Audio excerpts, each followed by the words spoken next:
Better Buildings for Humans is powered by Advanced Glazings, makers of the Solera line of products. Solera is the leading glass glazing made specifically for architectural daylighting and with extreme insulation performance. Learn more at advancedglazings.com.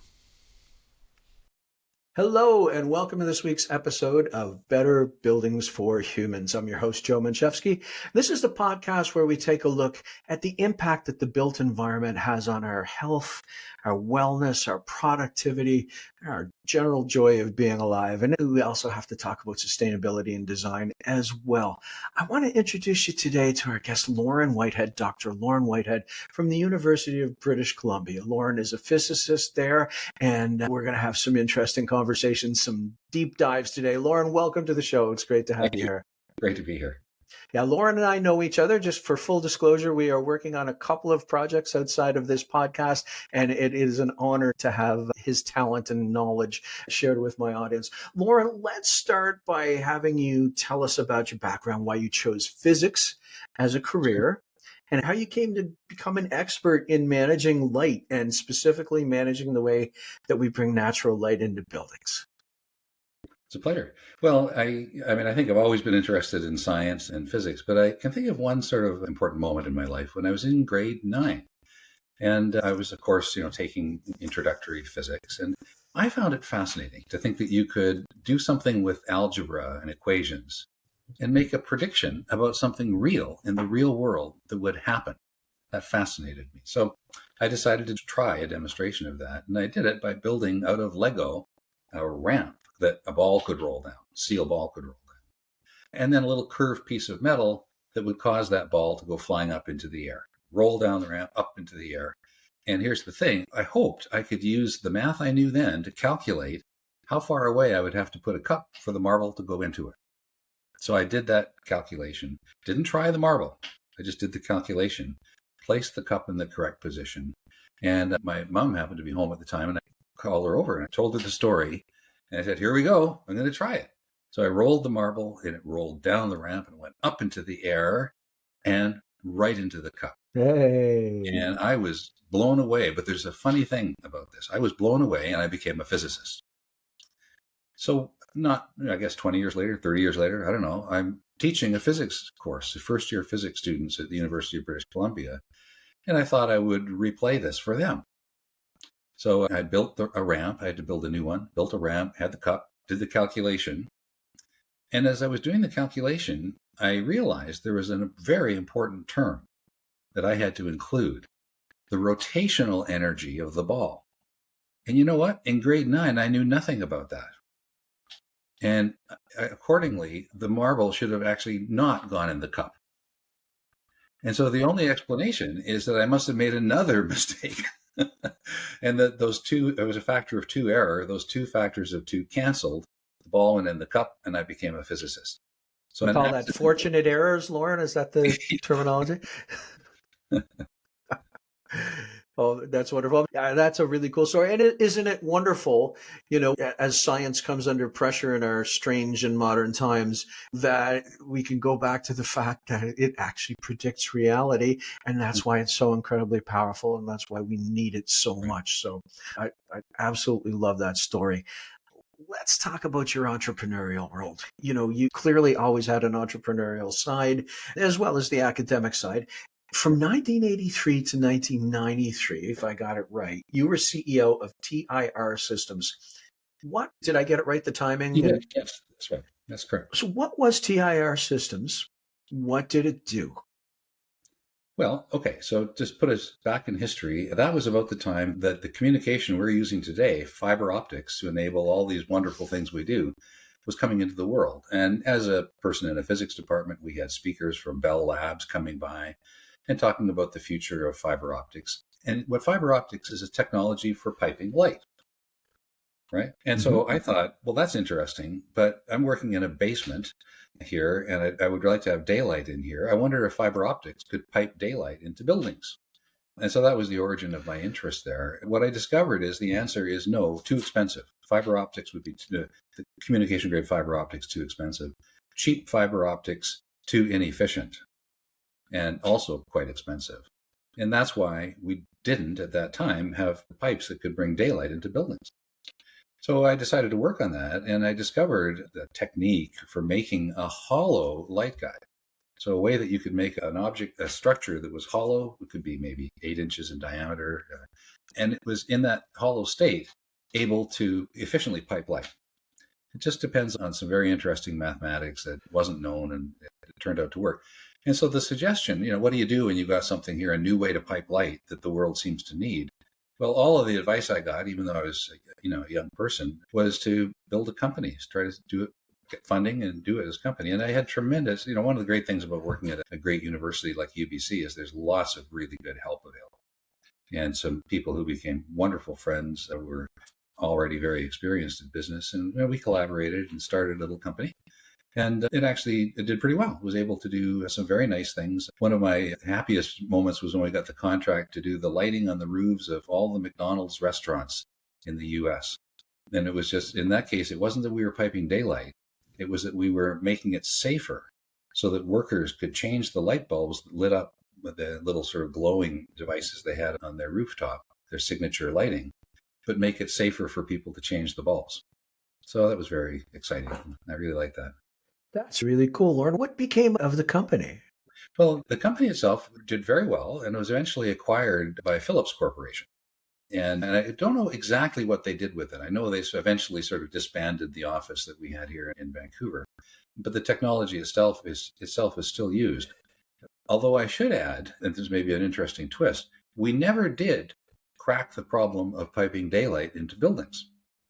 And the reason was we found it very easy to pipe the light from an electric lamp because it can be collimated is the word for it. But sunlight, the natural sunlight we enjoy outdoors, if you think about it, you'll realize it comes from all directions. At any given moment, it's a beam of light, but it moves up through the sky, of course. And it's hard to pipe that stuff. When the light's going in many different directions, we couldn't do it then.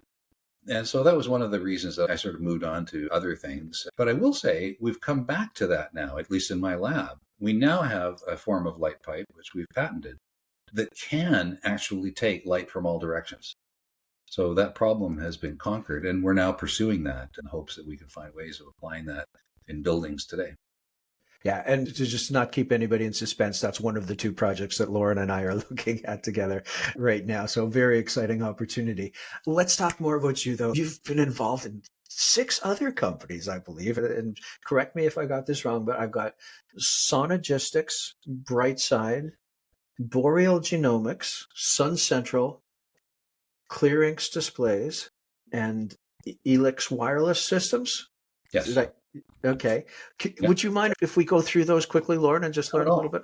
Not at all. You guide me. You pick what I'd like me to talk about, and I will. Let's just go in the order I started in there. What was Sonogistics? So Sonogistics was a technology for making sound in thin panels. Basically, it involved taking rubber sheets, applying electricity to them, and sound came out of it. So that was basically it. And that company really itself didn't really go anywhere. It was started, and there was a lot of interest in using it to make flat speakers that were sort of beside, for example, computers. Worked really well. It's just that at the end of the day, it wasn't as cheap. And this is often the case with new technology. It wasn't as cheap at that time as the speakers that were already doing the job. So yes, it was an advantage. It wasn't actually the first market that I was interested in. I was actually much more interested in underwater sound. But the local VC community that had the money just saw a bigger market, correctly saw a bigger market for speakers beside computers. And it turned out not to quite be the correct choice. Yeah, it happens. It happens all the time. That's the standard thing that happens, and occasionally something works. Right. What about Brightside? Brightside was a different idea, actually pretty impactful. It arose from work I was doing initially as an undergraduate student on what's going to sound like a crazy idea. It's called high dynamic range imaging. And the way I might describe that would be to say this. Have you ever looked at a computer screen and felt you had to put on sunglasses because the light was beaming at you real bright? Yes. Well, you may have. I don't often haven't. Yeah. Because computer screens can only go so bright. Yeah. Now, they are getting better. But the fact is that not only is there a limitation to how bright a computer screen can be compared to the real world, but people don't really want them to be too bright. But there is something they do want, what's called high dynamic range. And one way to describe that is picture this. You're looking at a beautiful outdoor scene, and there's maybe some water in a pond, and sun is shining. And the light of the sun is glinting on the water in that pond. And it just looks gorgeous. Yeah. Now, it turns out not only could televisions not reproduce that in the past, but also photographs couldn't either. So we were living in a world where our artificial or images of the world couldn't portray the real range of luminance that reality holds. And that concept of portraying that full range of brightness is called high dynamic range. So I was very interested in that, and I wanted to do research on it. So this was actually a science experiment to see if we could develop a way in a laboratory of subjects enjoying high dynamic range images on a screen. And then what could we learn about about how best to do that, potentially to provide that. So there was just an interesting practical catch. How could we do that experiment if we didn't have a screen that could produce high dynamic range? So, catch 22.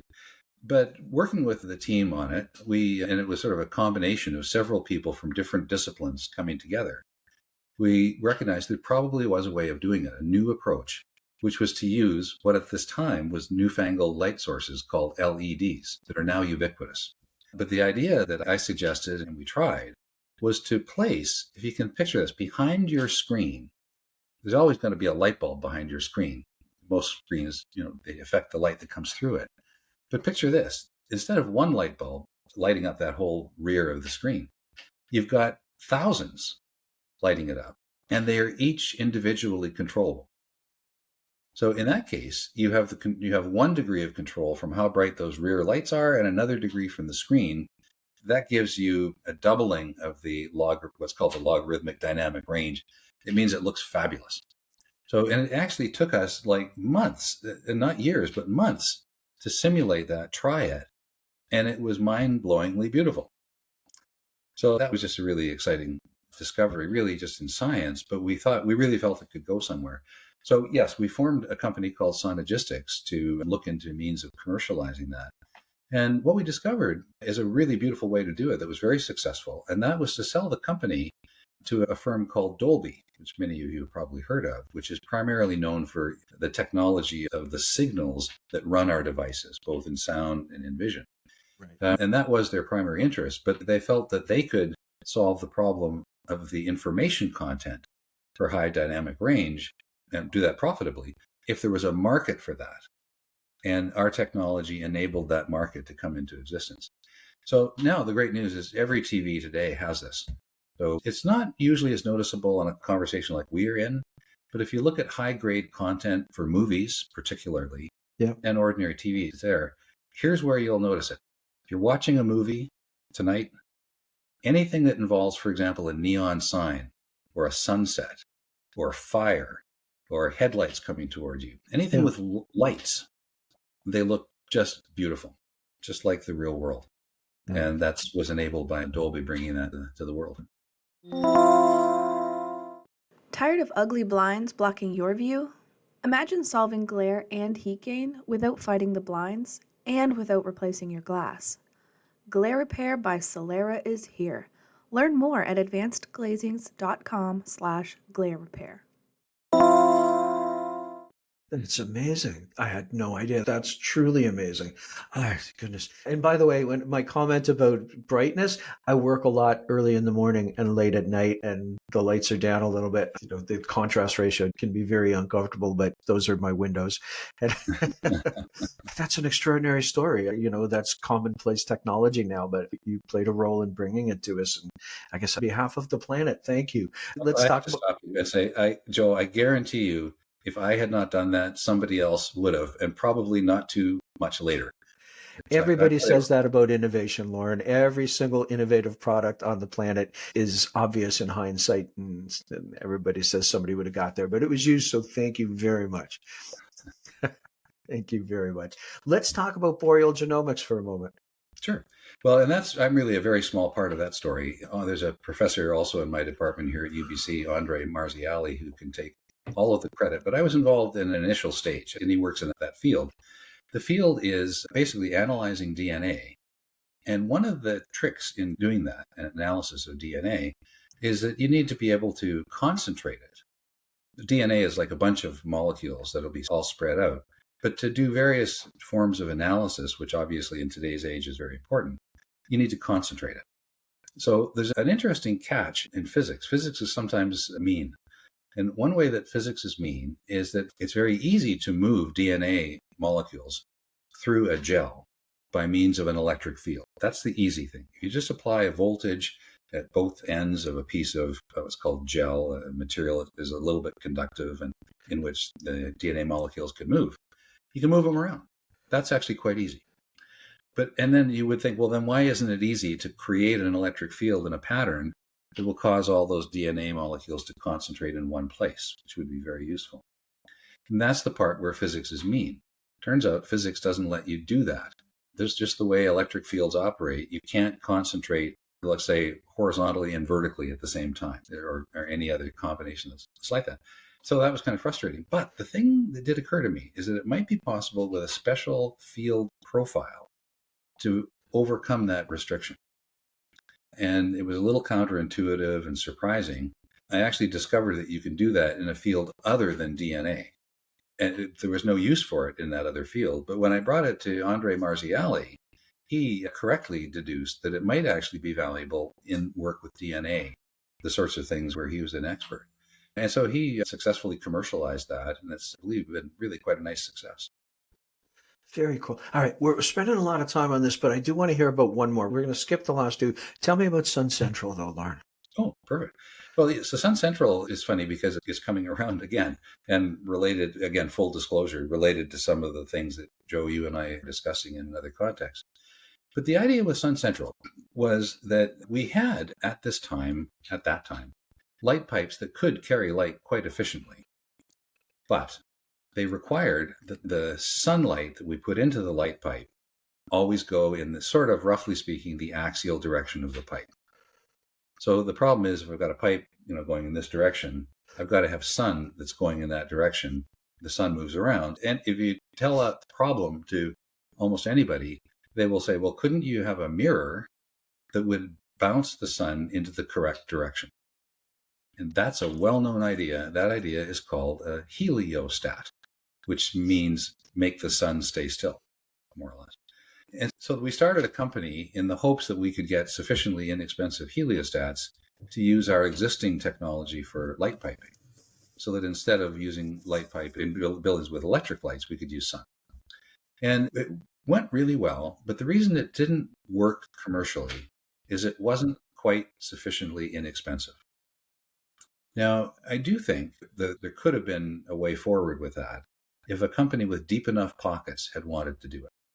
But we couldn't find at that time such a company at that point. And I think part of the reason, very understandably, is light emitting diodes, which I've already mentioned in another context, were becoming extremely good. They were extremely good in color rendering, and I spend quite a bit of my scientific work these days advising on the use of light emitting diodes to make electric light indoors that is really healthy for human beings. And we have learned a lot about that health aspect, and I work quite a bit in that field. So in that sense, you could say, well, so we don't really need light pipe. We can just bake better electric light. But everybody would rather have light from the sun coming into their building. So the news on that, and again, we've connected on this, is that we have in my lab finally developed a light pipe that doesn't require collimated light. So all of a sudden, we can have a pipe that, as long as some daylight falls onto the end of it, we can pipe it very efficiently throughout a building. There are limits, but it's working really well. So that's the latest excitement. We think that the old idea of solar light pipe is now on. It's time for it now. That's wonderful. And yeah, I look forward to someday being part of a big announcement involving this technology. I think that's going to be a real game changer for a lot of buildings, for sure. Especially these in North America, we build buildings with really large floor plates. So the ability to come really effectively into a roof is going to be a game changer. So I want to talk specifically about something I found on your faculty page at the University of British Columbia. It says that your primary area of research, and I'm reading this, your primary area of research deals with the interactions of electromagnetic fields with microstructures. Yes. Can you describe in layman's terms what that means, Lauren? Sure. Well, so first of all, microstructures means small structures. Yeah. And often when people say micro, they often are talking about things that are, I mean, you might think of millimeter as quite small because it's about the smallest thing you would normally measure. And so in the micro, it's like about a thousandth of a millimeter, which you can still see. If you have an object that's a thousandth of a millimeter, a wire, for example, a thousandth of a millimeter thick, you can sort of see it. It's not, we're not talking atom sizes. But nevertheless, it's really quite small by most people's standards. And why does it matter? Because some laws of physics depend on the size scale, or maybe more correctly, the relative importance of certain laws of physics depends very much on the size scale. So, for example, one thing that you might want to do with, say, with electricity is make an electric force. It turns out if you try to make an electric force on a large scale using electrical effects, it requires very large deadly voltages. But in the world of microstructures, it's well known, this is certainly not in any way my idea, but it's just well known that on the scale of microns, you can actually do really interesting things. And the general field is often called microelectromechanical systems, or MEMS. You can make much more force on this kind of size scale using MEMS. And I'm just very interested in all kinds of uses of that. So that's kind of what that generic term is about. Well, can you give me an example or two of how this could be applied in building science? Well, that's a very good point. So I'm not currently working on that in a building science application, but it certainly could be. One example is an effect called diffraction. If you have these small structures, they can cause light to bend in an effect called diffraction. And if the structure is sort of a regular array, it can actually make different colors bend in different directions at different times. Now, and so that I'm very interested in. And there's one area that is still bugging me. This is my holy grail, is the fact that what we do not have in society today is good daylight, sunlight, readable displays. So I guess a question to you, have you ever been out on a sunny day with your phone and you try to read it? Right. You notice it's difficult to do? Yeah. And the reason for that is, again, getting back to sunlight being bright, it's just much, much brighter than the light that the phone can make. So you can't read it very well. Indoors, it's just fine. But outdoors, it's important. And it actually concerns me, for example, that emergency workers outdoors don't have access to excellent information on their devices on a sunny day. That's kind of crazy. You think a lifeguard on a sunny day should be able to read her or his phone. Right. But there's millions. We all have this problem. We ignore it because we've grown up with it. Yep. But it's a huge problem. Anyway, I'm bringing it up because microstructures there, I believe, can be the answer. So this is probably the thing I'm most excited about these days, is pursuing that. And I am in lots of connections with people in the display industry. So that's the dream, is to be able to make displays that use the light that comes from the sun directly as light, and using microstructures is able to redirect that light back to your eye in a way that makes a crystal clear, brilliant image and hardly uses any battery at all.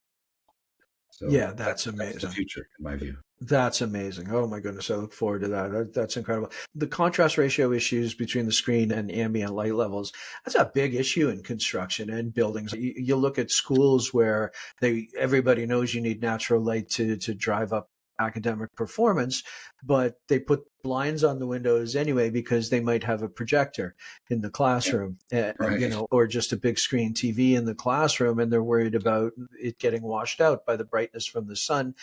And they end up with blinds on the windows, and they keep the light out that could have been helpful to the children. So yeah, anything that would take away that issue would be a huge boon certainly to the school design for sure. So yeah, I hope you find that particular holy grail. Let's talk about your core sunlight patent. What exactly did you patent, and why is that technology important?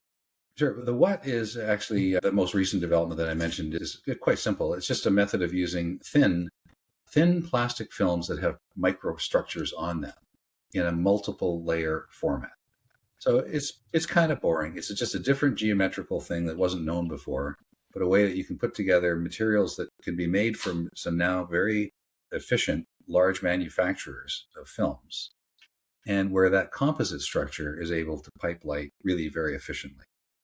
So, I mean, I'm very excited about that, but could I tell you why I'm excited about it? Absolutely. Here's the why: human health. Now, I want to be careful because this is an area at the front end of research on human health, which is the Mhm. influence of light on people. So there's a lot that is not known yet, but there is a widespread, growing sense of conviction that natural light is better for people.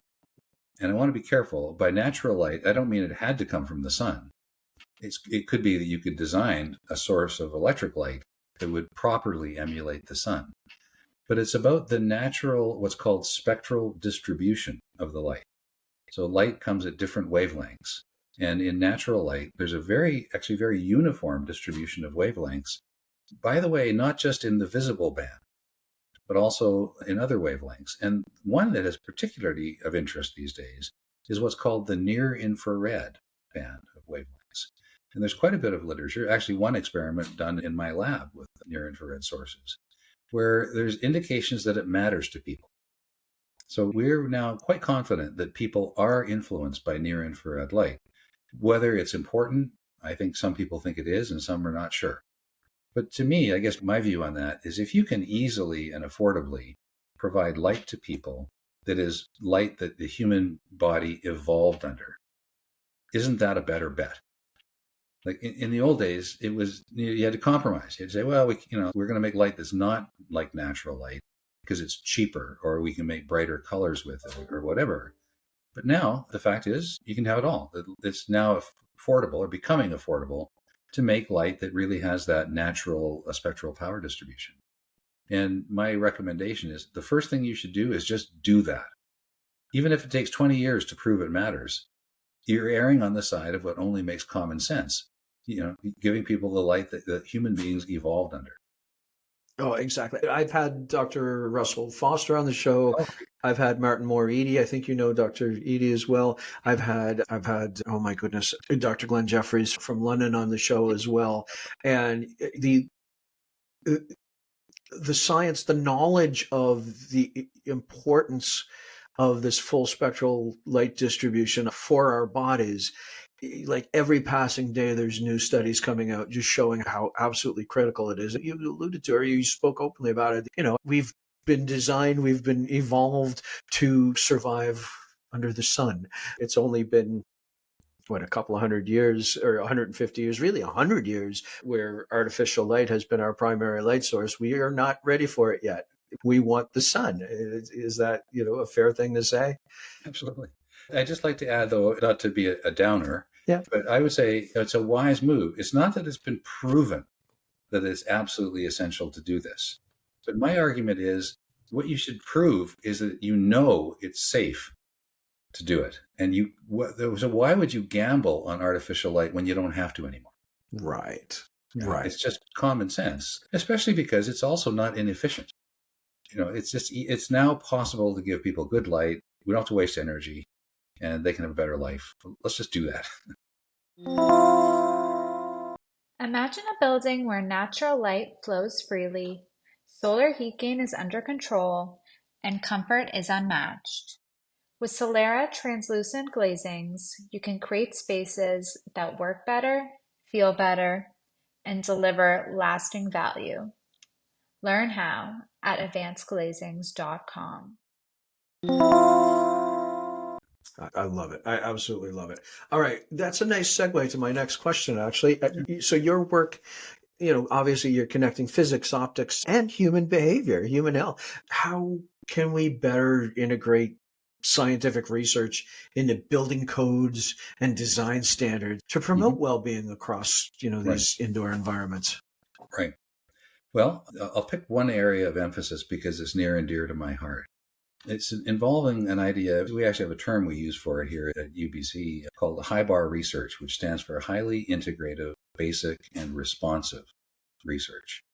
And what that means is research projects that could be of all kinds of different types, where the project itself is a partnership of academics and non-academic experts working together seamlessly in the decision-making on the research. So, for example, in this example, the experiment that I mentioned that we did in my lab with near-infrared light, the team consisted of some university professors, a couple of people from national laboratories in the US and in Canada, and also lamp manufacturers. that had an interest in the outcome and actually were very, just as human beings, they really wanted to help with the research. But the interesting thing about research like that is it's basic research, but it's also looking at a practical improvement.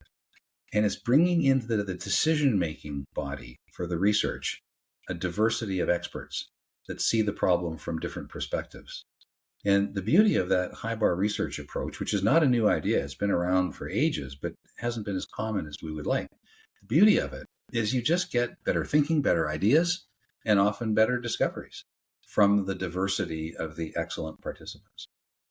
Right on. Let's talk about an issue in building science that's very near and dear to my heart, and that is about conflicting goals. And I talk about this a lot, and I'm okay with that. I'm going to talk about it even more. You know, I see climate goals and health goals sometimes being very much at odds with each other. When I say climate goals, I mean specifically carbon, right? So the push to reduce energy consumption can often be at conflict with the health goals. An obvious one is fresh air. Right, Right. you bring Yeah. in more fresh air, you have to heat it or you have to cool it, and so it's a higher energy cost, but it's also fresh air, so it's better for us. Daylight is an obvious one. If you put a window, even if it's a highly insulating, light diffusing window, it's not quite as high thermal resistance as your opaque elements. Therefore, you've lowered the energy efficiency of the building envelope, but you made a better building that people would actually rather be in, and that they're going to be healthier in. So when you think about all of those conflicts, how do you envision buildings that are both energy efficient and supportive of human health through better design, and maybe even specifically in terms of lighting? Sure. Well, yeah. So I don't have, a recommendation. This is such a complex topic, but Sure. I will certainly just speak up for the role of innovation. So one example of an innovative thought that it's not an idea of mine, but I've seen it, proposals for working on it, is a situation where you say, well, what if we just make sure the lights are at the full level we think people need when the people are there and looking at them? And the occupancy sensing approach, of course, is very old. But there are more sophisticated approaches that actually can take into account where people are looking. So that basically you could have a room where half of the lights are at half intensity and nobody's even bothered because they aren't there or they aren't looking there. So there are various Right. interesting things like that. And I think there's a lot, as long as we get more and more intelligent in our controls, I think lots of opportunities will emerge where we can avoid what's basically waste. Love it.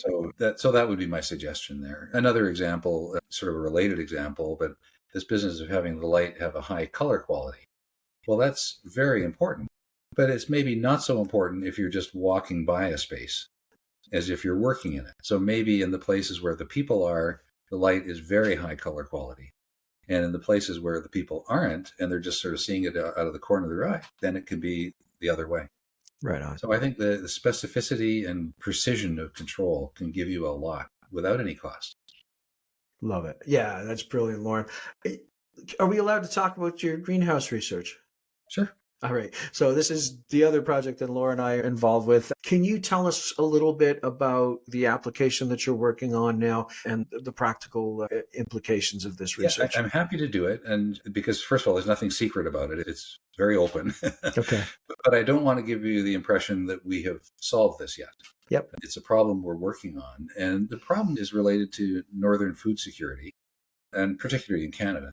An interesting thing that many are not aware of is that actually there's quite a bit of daylight available in northern Canada.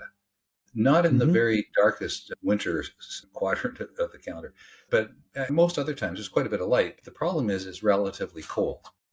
So the challenge, which is well known in the greenhouse industry, is to get light in that is good for plants to grow, but to not have too much difficulty with heat loss. And there's an example, Joe, of the sort of trade-off that you're talking about. You could get more heat efficiency, but then you got less light, et cetera, et cetera. So I do believe that's an area where we have quite a bit of room for improvement. There's recent research on what constitutes the best light for plants. Interestingly, it's not necessarily exactly the light that comes from the sun. There are a bunch of constraints that constrain the way plants evolved. And it turns out that, some wavelengths matter a lot for plants and some really don't. So, for example, leaves are green. That means that leaves reflect green light. So green light actually doesn't help plants grow very much. And that's why when people do electric lighting, they use these purple LEDs that we've all seen in greenhouses. Can you do an equivalent thing with light, so with daylight? Yes, you can. Again, not my idea. That's relatively well known.